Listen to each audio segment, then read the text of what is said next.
ada hadis Nabi SAW yang mengisyaratkan, menggambarkan bahwa akan muncul ahlu bid'ah, golongan yang jelek, simbolnya cingkrang. Itu Nabi SAW. Mereka ciri-cirinya kalau pakai gamis, pakai sarung, cingkrang. Assalamualaikum warahmatullahi wabarakatuh. Alhamdulillah, wassalatu wassalamu ala rasulillah. Allahumma sholli ala Muhammad wa ala ali Muhammad. Teman-teman yang dirahmati Allah Subhanahu wa Ta'ala, dukung channel ini dengan like, share, dan subscribe agar dapat menerima notifikasi setiap kali ada video terbaru yang kami upload. Untuk yang sudah subscribe, kami ucapkan jazakumullahu khairan katsiran. Teman-teman yang dirahmati Allah Subhanahu wa Ta'ala, di video sebelumnya, kita mendengar Habib Hasan menyebutkan bahwa akan muncul ahlul bidah.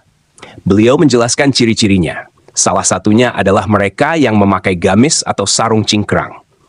Namun, jika kita mencari referensi hadis yang menyebutkan ciri-ciri ahlul bidah seperti itu di kitab-kitab hadis, kita tidak menemukannya. Bagi teman-teman yang mengetahui hadisnya, mungkin bisa menuliskannya di kolom komentar. Ketika kita mencari, justru yang kita temukan adalah hadis-hadis tentang larangan isbal. Misalnya, Allah Subhanahu wa Ta'ala tidak akan melihat orang yang menjulurkan kainnya karena sombong. Atau dalam hadis lain disebutkan ancaman neraka bagi siapa yang menjulurkan kainnya melebihi mata kaki.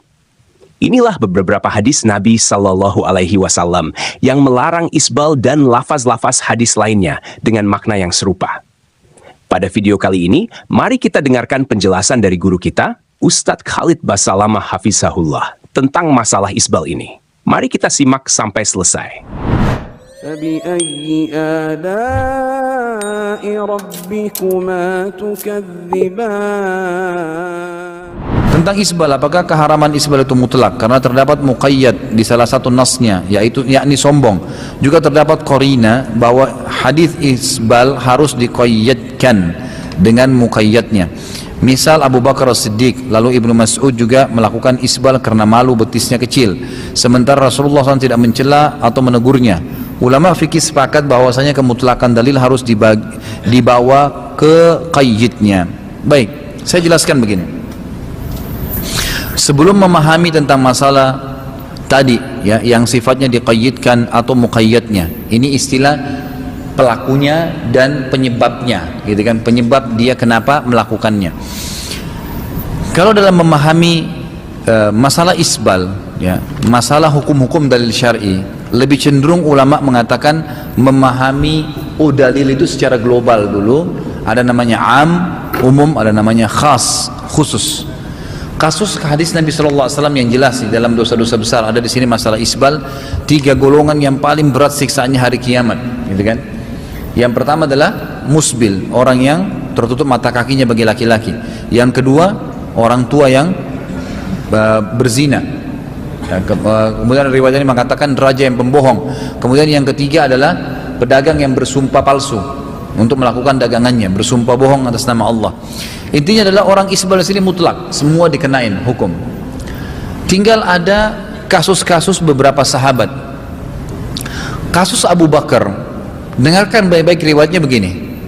Abu Bakar mendengarkan hadis Nabi SAW tentang isbal dan juga teguran Nabi SAW kepada sahabat yang sempat tertutup mata kakinya sementara sholat, yang disuruh ulangin sholat, gitu kan? Sebagaimana hadis riwayat Abu Daud.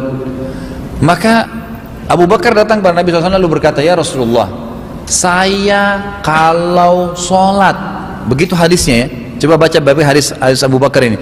"Saya kalau sholat pakaian saya melorot sehingga menutupi mata kaki, gitu kan?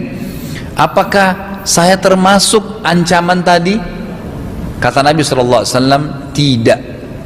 Ulama hadis menanggapi nih, kenapa dikatakan tidak? Karena Abu Bakar ini pakaiannya melorot, bukan sengaja diisbalkan, kan gitu.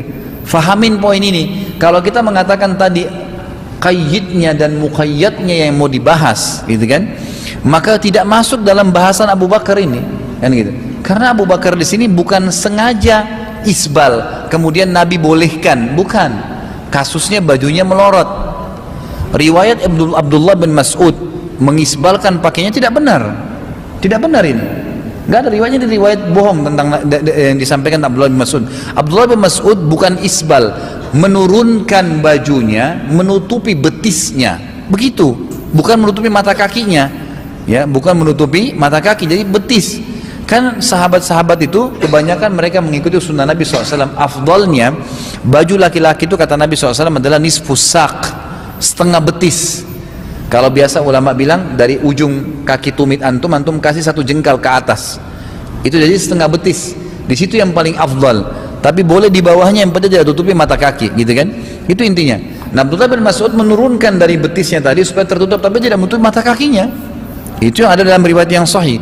Tapi kalau dikatakan dia mengisbalkan, ini tidak pernah ada tentang Abdullah bin Mas'ud radhiyallahu anhu. Jadi di sini jelas Abu Bakar pun karena kasus melorotnya, bukan karena sengaja pakai baju isbal, celana atau pakaian isbal lalu kemudian Nabi bolehkan, bukan karena itu, gitu kan? Kalau kasus masalah hadis yang menjelaskan, ada hadis lain yang mengatakan siapa yang menarik bajunya, memanjangkan pakaiannya sampai mata kaki karena sombong, gitu kan? Maka tidak akan mencium bau surga. Kasusnya ini adalah kasus yang lain. Berarti ada, kalau dia isbal plus sombong, berarti ada ancaman lain, kan gitu. Jangan ditarik, oh berarti kalau tidak sombong nggak apa-apa, nggak bisa, kan gitu. Makanya ada seorang sahabat lewat, lalu Nabi SAW mengatakan, kebetulan bajunya sampai jatuh nih, tutup mata kakinya. Kata Nabi, irfa thawbak fa innahu atqa li rabbika wa anka li thawbik. Hadis sahih riwayat Imam Ahmad, gitu kan? Angkatlah bajumu dari mata kakimu itu, karena itu lebih bertakwa pada Tuhanmu. Kasusnya ini karena bertakwa sama Allah. Allah yang perintahin, Allah yang larang kita lakukan, gitu kan? Dan itu lebih suci bagi bajumu, lebih suci bagi bajumu. Allahu a'lam, gitu kan? Jadi nggak usah ragu, insya Allah. Yang saya heran ini banyak orang bahas masalah isbal nih. Kenapa harus celana di atas mata kaki, gitu kan? Nanti bagaimana kalau saya ke undangan? Nanti kalau saya ke kantor dianggap celananya jingkrang, gitu kan? Kayaknya pemandangannya nggak bagus. Herannya, kenapa ada orang di mall, di jalanan pakai celana puntung sampai di lutut, nggak apa-apa? Itu kan lebih tinggi kan? Ada orang perempuan pakai celana pendek sampai pahanya, lebih tinggi lagi, nggak dibahas tuh. Kenapa celana yang di atas mata kaki dibahas? Kenapa harus malu? Ya subhanallah, gitu kan? Ini betul-betul syaitan menggoda kita, hanya membuat seakan-akan ya itu semua ditutupin mata kita yang hal besar, gitu kan? Jadi gajah depan mata dilupakan, semut di sana kelihatan. Teman-teman yang dirahmati oleh Allah Subhanahu wa Ta'ala, kita baru saja mendengar penjelasan dari guru kita, Ustadz Khalid Basalamah, Hafizahullah. Beliau memberikan pemahaman yang sangat berharga tentang suatu topik yang sering disalahpahami. Jika kita periksa lebih dalam, ternyata hadis yang disebutkan oleh Habib Hasan mengenai ciri-ciri ahlul bidah memang tidak kita temukan dalam kitab-kitab hadis yang otentik. Apa yang sebenarnya ada dalam hadis-hadis sahih adalah larangan isbal, yaitu memanjangkan kain hingga melewati mata kaki. Larangan ini memiliki ancaman yang sangat serius. Dalam sebuah hadis disebutkan ada 3 golongan yang akan mendapatkan azab yang berat dari Allah Subhanahu wa Ta'ala. Yang pertama adalah orang yang melakukan isbal, yaitu orang yang sengaja memanjangkan pakaiannya di bawah mata kaki. Yang kedua adalah orang tua yang masih berzina, padahal seharusnya usia tua menjadi waktu untuk bertaubat dan lebih mendekatkan diri kepada Allah Subhanahu wa Ta'ala. Dan yang ketiga adalah pedagang yang bersumpah palsu agar dagangannya laku, yang jelas-jelas menipu dan merugikan orang lain demi keuntungan pribadi. Selain itu, ada juga hadis lain yang secara khusus menyebutkan bahwa kain yang menjulur di bawah mata kaki tempatnya adalah di neraka, atau orang yang memanjangkan kainnya dengan kesombongan akan mendapatkan ancaman neraka. Hadis-hadis ini sangat jelas menunjukkan betapa beratnya dosa isbal dan pentingnya bagi kita untuk menjaga cara berpakaian sesuai dengan tuntunan syariat.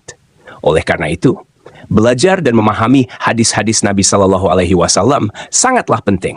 Dengan mempelajari hadis-hadis ini, kita bisa mengenal dan meneladani sunnah-sunnah beliau dengan lebih baik, sehingga kita bisa menjalani kehidupan yang diridhoi oleh Allah Subhanahu wa Ta'ala.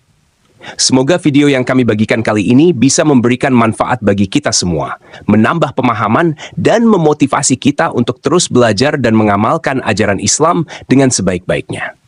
Assalamualaikum warahmatullahi wabarakatuh.